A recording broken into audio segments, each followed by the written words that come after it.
don't you get us started with a player that you're impressed with, the selection, the fit, here on day 2? Deebo Samuel, the San Francisco 49ers. And one of the reasons why I like this pick is because Deebo Samuel gives them something that they didn't have. They get a big-time playmaker, someone who can catch the ball across the middle, make things happen, has that punt return experience in his background. So it means he's going to be tough, he's going to be physical, he's going to break tackles. He is going to be everything that Kyle Shanahan wants in a big-time playmaker on the perimeter. And that's something the Niners have missed, too. They were missing that playmaking wide receiver. Right. They went Pettis last year. He was a little streaky, but you get a guy that you could – right, you can get the guy to take a slant to the house. That's what's important about Samuels. He can take a slant and go to the house. That makes Kyle Shanahan's offense so much more dangerous. Just keep it going. Oh, well, I'm going to go with the Rams, and I'm going to say Taylor Rapp. But the reason I'm going to say that is because they just kept trading back. And then you end up getting your guy in the back of the second round. You get a playmaking, ball-hawking free safety that, granted, you got Eric Weddle, but this is kind of the guy you're going to let kind of mull in. I think this is great. Again, this Rams defense, they're trying to kind of fix it and shape it, and they want it to be the no-fly zone.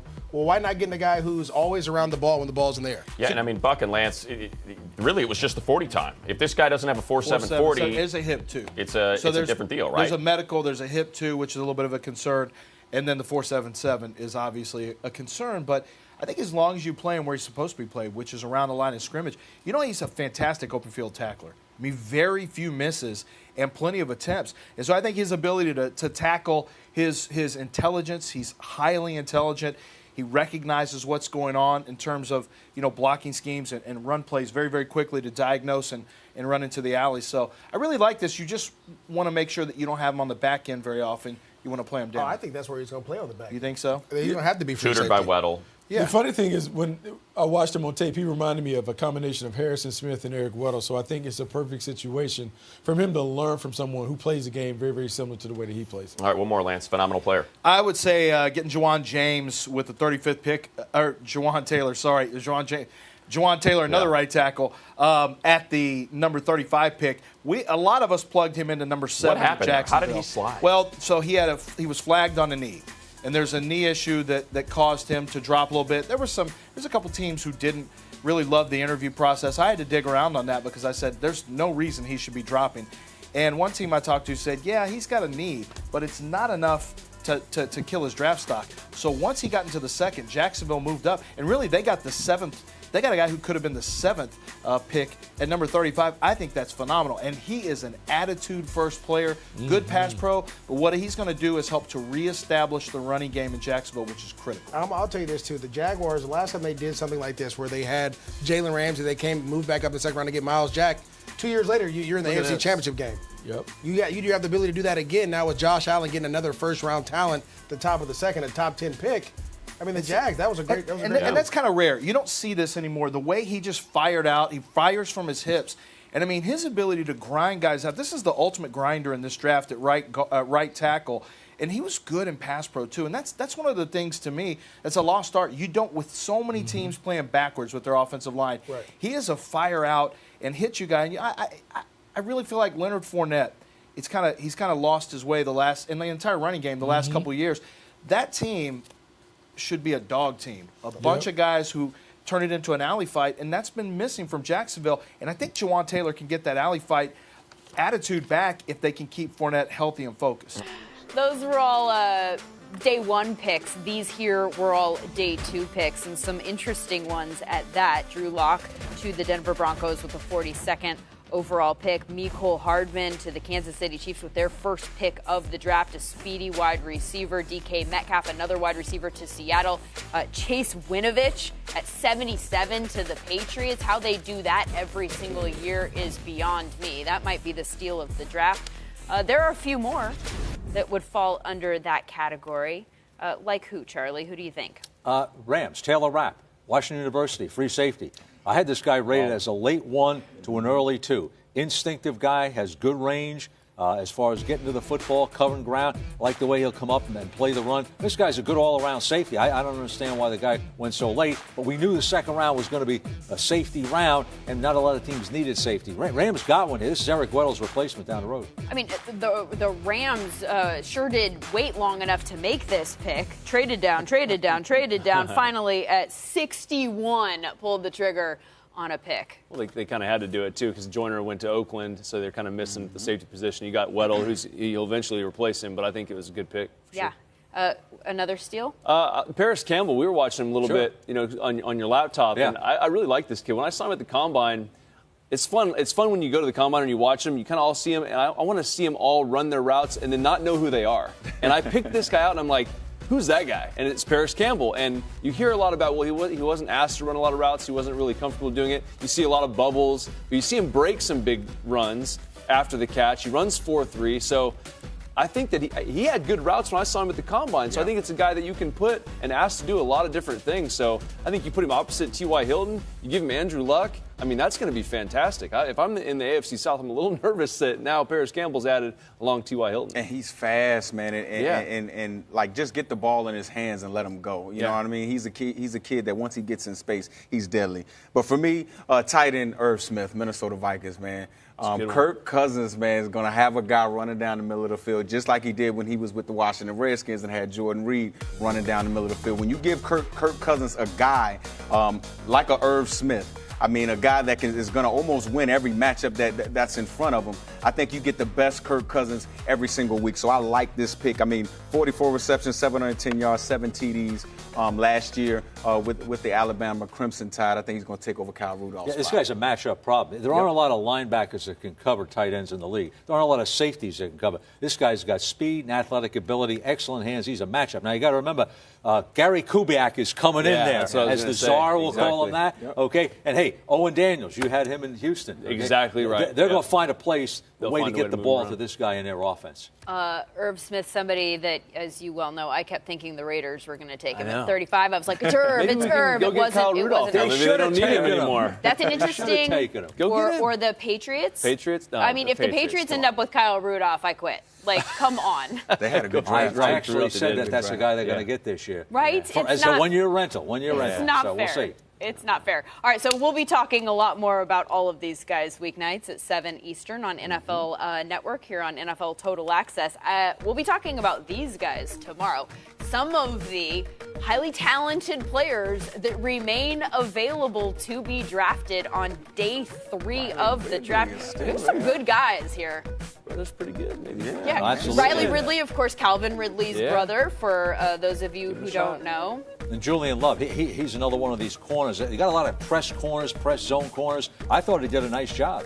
I think the guy's surprised that he'll be there in the 4th round. Me, a player that just jumps out at you. Great fit, great value, however you want to do it. Montez Sweat going to the Washington Redskins. Great value, great pick.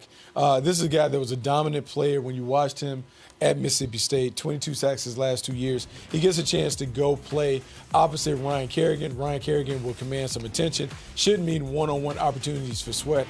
I would expect Sweat to have a productive rookie season, a season where he should get maybe 10 sacks. Yeah, and just an interesting slip, especially when you think about what happened at the Combine. Obviously, a flag, a medical flag that a lot of people said might have been misdiagnosed, but the Redskins come up to get him. They get their quarterback at 15, of course, in Dwayne Haskins, and ended up getting the rush that they looked for, and some people suggested they might take instead of a quarterback at 15 by trading back into the 1st round. Maurice? I'm going to go with Cleveland Ferrell to the Raiders. Now, it was really That was a scrutinized. surprise pick for a lot of It people. was, but at the same time, if you go back and look at his tape, he was a dominant guy. And remember, let's talk about Khalil Mack. They traded Khalil Mack. He's a power rusher. He's not a finesse guy. He's a run stopper, and he's going to use power to get around the edge. What do you think Ferrell does? He's a power rusher. He's not going to be slip things. So they're trying to build this thing back in the mold. And let's remember this, too. He was a leader on that Clemson team. And that was more important. That's important, too, when you're trying to change the culture of a team like Mike Mayock and Coach Gruden. You got to go ahead and get leadership. And they did a great job with that. And then I have to talk about real quick, I was in the back, their last 1st round pick, they went with Jonathan Abram, who I thought was a phenomenal pick as well. But for me, if you want to build a team, you got to build from your defensive line. And they did a good job with that. Seemed like Lance Bucky, the conversation, because it was considered a surprise, is Cleveland Ferrell, high floor, maybe not as high of a ceiling. Is that kind of what the... But Bucky can speak to this, I'm sure, too. I mean, this is when the draft was, at first you're like, number 4, Cleveland Ferrell. By the end of the draft, I got it. I understood. Because when you add Josh Jacobs from Alabama, winning culture, Cleveland Ferrell has phenomenal football character, tremendous winner. Then you look at Jonathan Abram, who is one of the dog of all dogs in this draft. I mean, he is he is a pro football player from day one, and I think he is one of the safest picks in this draft. When you add it all up, there's a lot of winning. There is a lot of high football character guys, and it was clear that Mike Mayock is trying to build culture. That's what the first round was about. Yeah. And Cleveland Ferrell was more about, okay, we got Antonio Brown in here. We get it. But we're going to make a winning culture the key. All right, keep going. Well, I think to that end, Devin Bush going to the Pittsburgh Steelers. You want to talk about a team that understands football culture. And Devin Bush comes from NFL pedigree. The other thing about Devin Bush that I really loved is that you've got a guy who every single play understands what he wants to do. He plays a very focused brand of football, very fast from sideline to sideline. He's a fantastic blitzer. He plays with great leverage. He's built low to the ground. He's got a way of getting into the A and B gaps and really leverages his way through. And he's good in space as well, in coverage. And you start adding it all up and you realize that's pretty good Steeler football right there. The ability to, dart in and out in terms of blitz packages and play all over the field. He plays with some nasty. And that's the one thing that we rarely talk about. That Pittsburgh defense, when they were flying around, they had some nasty to them. Those old Raven, Pittsburgh Steeler games, Cincinnati Bengals. Yes. Yeah, he has that edge to him that you want to have at middle linebacker. Well, and I saw it up close on that Sunday nighter. Without Ryan Shazier, you saw what the Chargers did. They just attacked the middle of the field. There were linebackers lined up on wide receivers. They could not keep up. You get a supreme athlete like Devin Bush, and you feel like maybe you're just a player away from getting back to the top of that division. That's why you give up a second, why you give up additional draft capital to go get a guy that you think is that missing piece, because clearly they have missed it since Ryan Shazier went down with that injury. EJ, I know you want to talk in general maybe, but the quarterbacks were an interesting scenario tonight, were they not? No doubt. And Josh Rosen still, he's been a dominant force in 2 drafts. It's been a topic of conversation. It looks like we finally have a destination for him there with Miami. But we led off tonight talking about last night being about the bigs and tonight being about some of the speed and the skill. We saw a boatload of wide receivers and corners go early, and then we eventually got our run on running backs. Yeah. So teams loaded up on the skill positions today. Yeah, I look at the Patriots, right? They're the champs, so and they're the model in the National Football League, and they did exactly what you would expect them to do, and that was address some very specific things. They went out and got guys that are specific players. Jawaan Williams, a tall 6'3" corner from Vandy, smart kid. He can do a lot of different things in the secondary. Chase Winovich, high energy, rush the passer. You got Damian Harris. They're going to pound the rock, help Tom Brady with a running back. Then late in the 3rd round, Yadnik Adjust, another one of those tough, nasty offensive linemen that can hopefully protect Tom, open up some running lanes for all those running backs. The Patriots had a great day. This is their bread and butter is day 2, rounds 2, 3, 4, 5, and they do what they do. Yeah, 2 things for me. Josh Rosen going to Miami, very interesting because they've been kind of renting quarterbacks lately. They rented Jay Cutler for a year when Ryan Tannehill got hurt. They came back. Ryan Fitzpatrick is going to be a placeholder. He may be gone fast because of Josh Rosen. They'll look at him for a year and see if they want to keep him. So we'll find out what happens with that. But for me, the Rams, they were like chess masters today, all over the place.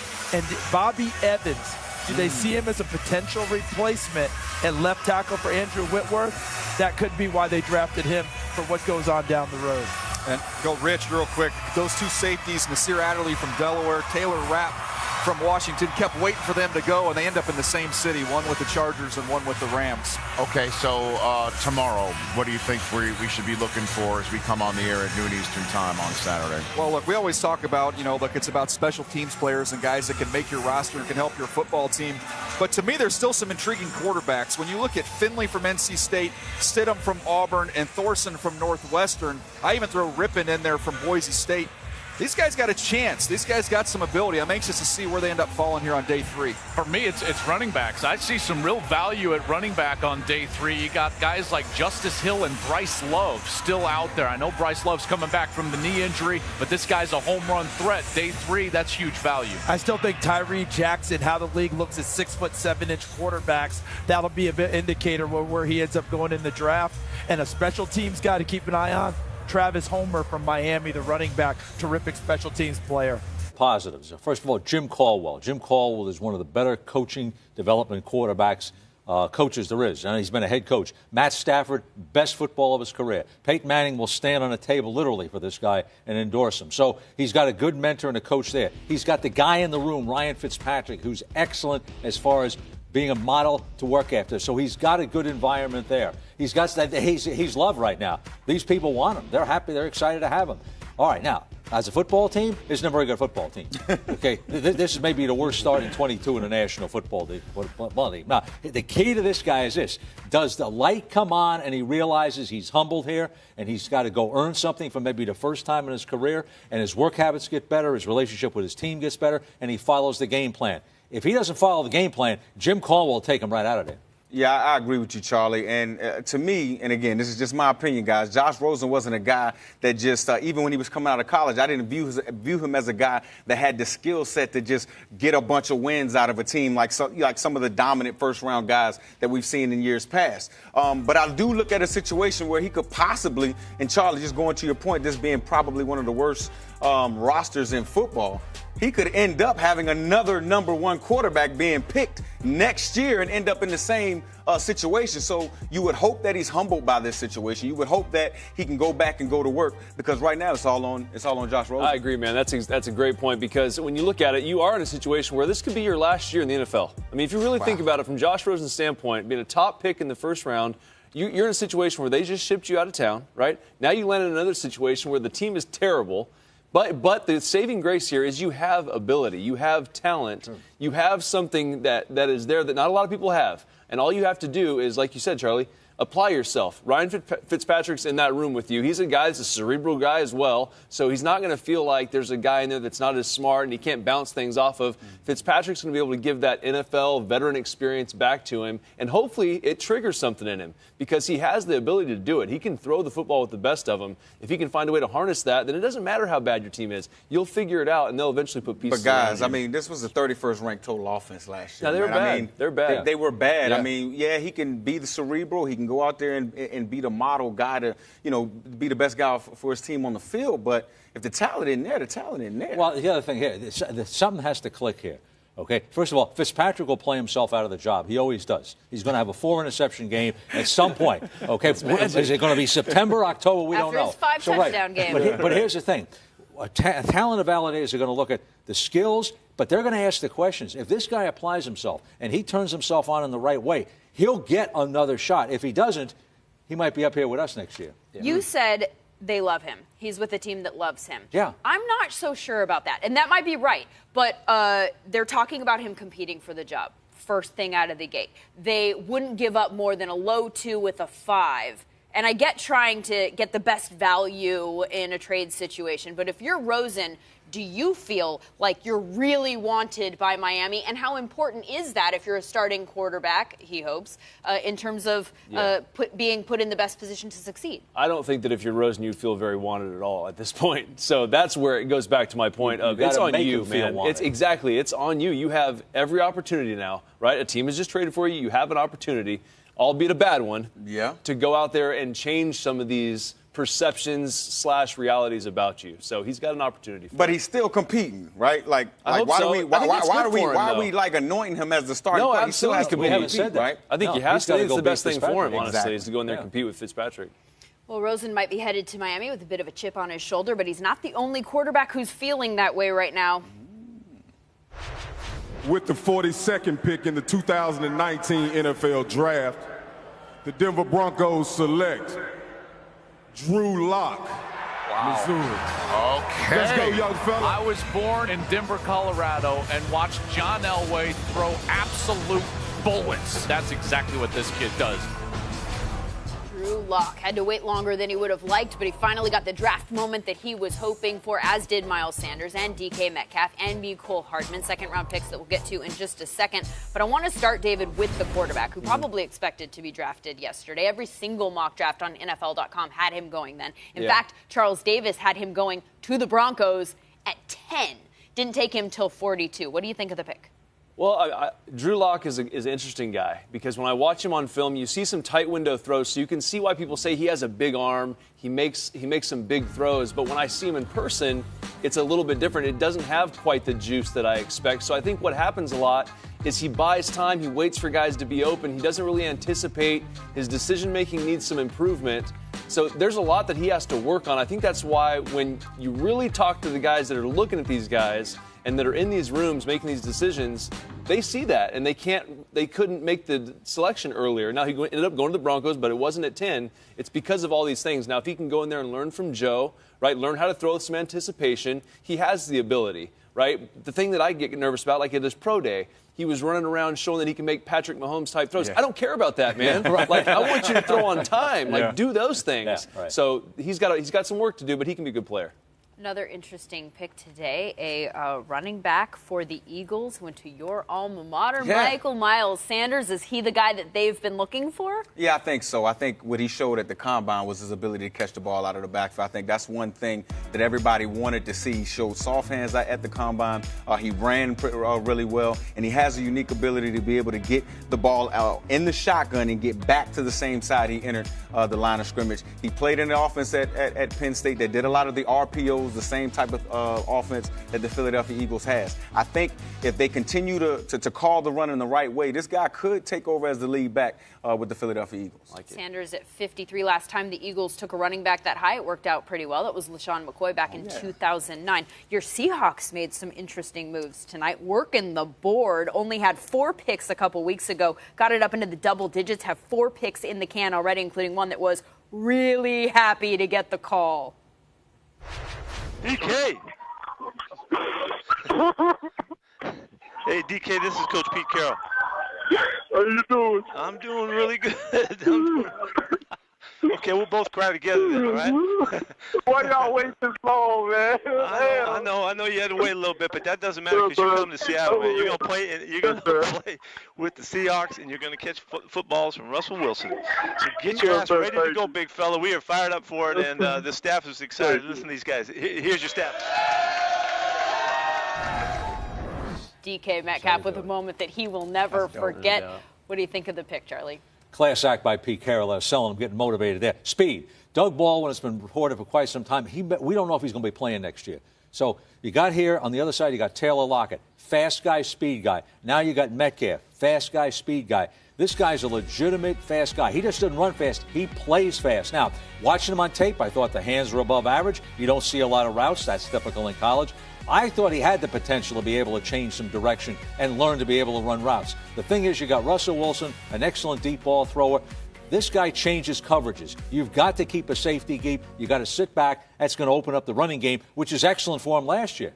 So I like the pick. It's into the second round. You kidding me? Yeah. This guy should have gone in the first round. That pick was all about space, Charlie. You hit it right on the head. When this guy's on the field, he creates space. He creates that space in the middle of the field where Russell Wilson can work, and it backs the defense off of that run game, which they showed can be dominant last year. Well, speed-wise, yes. I mean, this guy can score from any place in the field as a receiver, as a return man, and even as a runner if you hand him the ball in those jet sweeps on the outside. That's what the guy's got. So that's rare to find some of those guys. Well, I'd like to see this kid carry the ball in the National Football League first before I can really make a real statement on that. Well, we're talking about a speed thing. It's a sweep on the outside. That's not a running play. I get what you're saying. This guy's a wide receiver. But to me, what makes Tyreek Hill special is when he does get the ball in the hand. When he does get the ball in his hands, this guy is a tough tackle. Now, he's still a wide receiver, but he's speed. It's hard to put hands on him, and he's kind of built in a way where he can take some hits at the wide receiver position. I'm not sure if this kid is built the exact same way, but Charlie, to your point, from a speed standpoint, this guy stretches the field just like Tyreek Hill does. Yeah, and they'll utilize him the same way. Now, if he's the same player, that remains to be seen. It's going to be tough. But I think that they went after the guy that they had to replace Tyreek Hill with, saying he's not there. So the speed sweeps, all the things that Andy Reid likes to do with a player in that position, they're going to utilize him there. He's going to have his opportunity. So, Nicole, it's all in your court. Go out there and do what you can do, run 4-3, but then also be that guy that they'll design plays for. They'll try and use you to take the top off the coverage and open it up for Travis Kelce and let Pat Mahomes, MVP of the league, do his thing. So Sammy Watkins. Yeah. Sammy Watkins. It's your choice, presented by Booking.com. And if there's one GM in the league that I think has earned the total trust of his fan base, it is John Dorsey in Cleveland. Didn't have a pick until 49, moved up to 46, and got the guy that Bucky Brooks had ranked second on his list of cornerbacks. That's Greedy Williams. How does he fit into this Browns defense? Yeah, big-time physical corner, big guy, long. He likes to get in people's face, press them, and it kind of fits in that defense defense where they want to get after the quarterback and kind of throw off the timing of the receivers on the back end. I think they're looking for a starter opposite Denzel Ward, who was phenomenal last year. Could have been defensive rookie of the year last year with the play that he had last year. But I think Greedy Williams, he dropped because he does not tackle. He's not a very physical guy when it comes to the run game. And you see the cornerbacks that went before Greedy, those guys had a little bit more dog in them, ready to go make tackles and all of those types of things. So I think that's why he fell.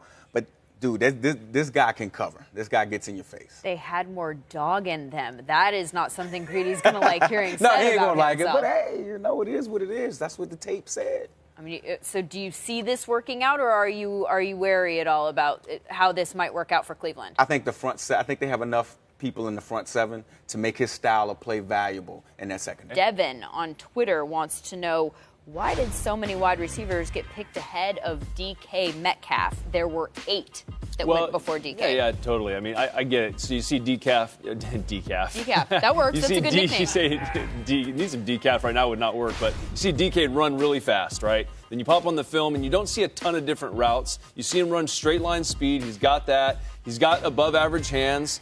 But then you don't see much else after that. And in this day and age, with the way the league's going, you got to look at guys to be able to get him the ball in space, do a lot of different things. You can hand him the ball at running back. He's a very specific X receiver, a single guy you put up over there. You put him against their number one guy. So it just didn't fit a team need. You can do so much with so many of these other guys with punt returning, and that's why. And then there's just some issues with maybe getting in and out of breaks. His 3-cone drill wasn't great, so that's why you see a little bit of the slip.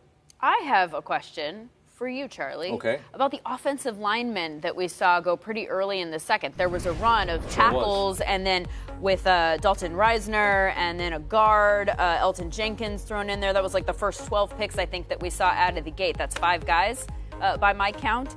Any of them, because I think a lot of us don't really know how to evaluate the offensive linemen, any of these feel like particularly good fits on the teams that I love took the them? first 3 picks there, Jawaan Taylor, Greg Little, and Cody Ford. I like all of them right there. Now, Jawaan Taylor, let's just start with him. We'll feature on him. Strong, powerful run blocker. Jacksonville, what they want to do is they want to establish a run game, protect Nick Foles. When Nick Foles was the MVP of the Super Bowl, he wasn't the MVP. It was the offensive line. He never got hit.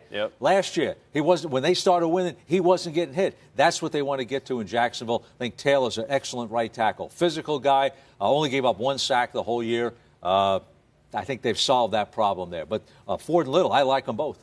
Interesting, we saw runs early in the second round of position groups that we didn't see go very much in the first round. Cornerback was another one. The first 2 out of the gate in Byron Murphy and Rock Ya-Sin, and then Sean Bunting and Trayvon Mullen.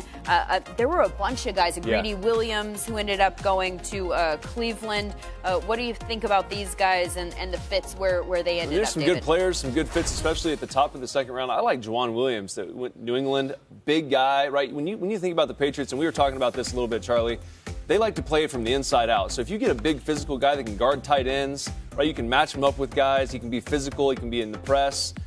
I think this is a perfect fit for them. You see, they really wanted him. They went up and grabbed him. So for me, Jawaan Williams is a great fit. I think he's going to be a fantastic Patriot. In the Mississippi game when he was going against A.J. Brown, he won more than he lost in that game. He really shut the guy down. You could see he was the go-to guy. The other thing is, people weren't sold on number 1 corners in this draft. They were sold on number 2 type corners, and that's where the run began. Once the defensive line, once we get in that second round, then people will run right after those corners. So what happens is, once Murphy goes, hey, we got to get Rock Ya-Sin, and then boom, it starts to go. Rock Ya-Sin was a guy to me that just kept rising.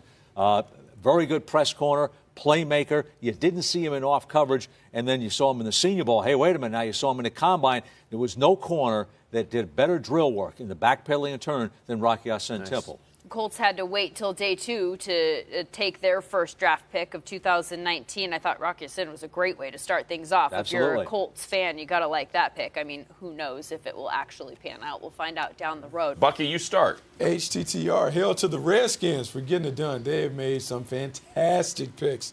We get Dwayne Haskins, get our franchise quarterback of the future. Come back and get Montez Sweat. And those 2 guys are the pillars of the franchise. Those guys are going to set us back.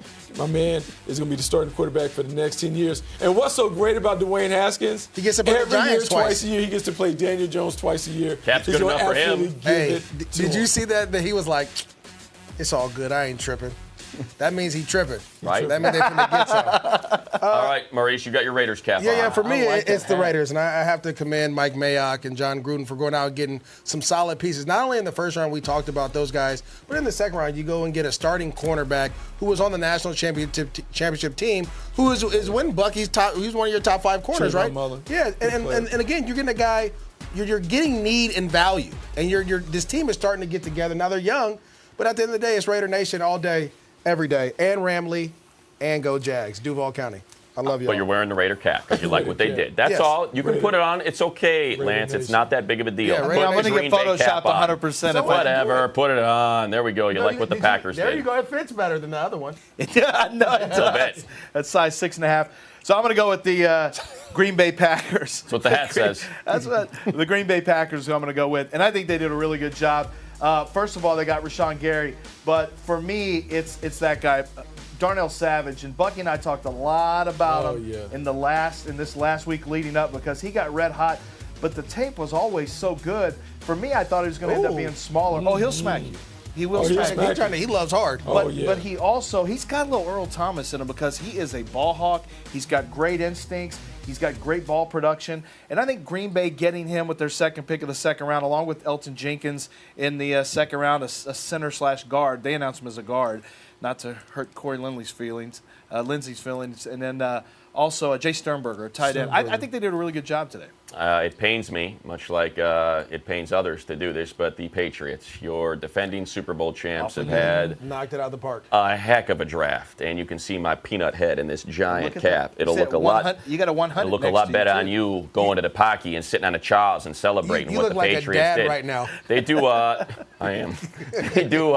Nikhil Harry, and if you have ever been on a field with Nikhil Harry or stood next to him, he is a giant human being. Absolute monster, huge catch radius, uncertainty obviously surrounding Josh Gordon, very similar, just giant, huge catch radius. You got that, and then you come back and get Jawaan Williams out of Vandy. Again, if you have ever been on a field with Jawaan Williams as a corner, he is a giant. Looks like Stephon Gilmore. Yeah, legit 6'4". You see, and just nasty at the point of delivery. Just constantly knocking balls out, down. Most passes defensed in the SEC. Chase Winovich. I mean, that guy's got Patriots written all over him out of Michigan. And Damian Harris, the guy that toted the rock most of the time for Alabama. Bucky, what did you say in the green room when we were talking about this? The Patriots went brand name. Brand name. Warren Buffett, right? Warren Buffett philosophy. Michigan, big schools, Alabama, big players that we knew that we saw the play bright in lights. games. Absolutely, that's exactly what he's getting. That.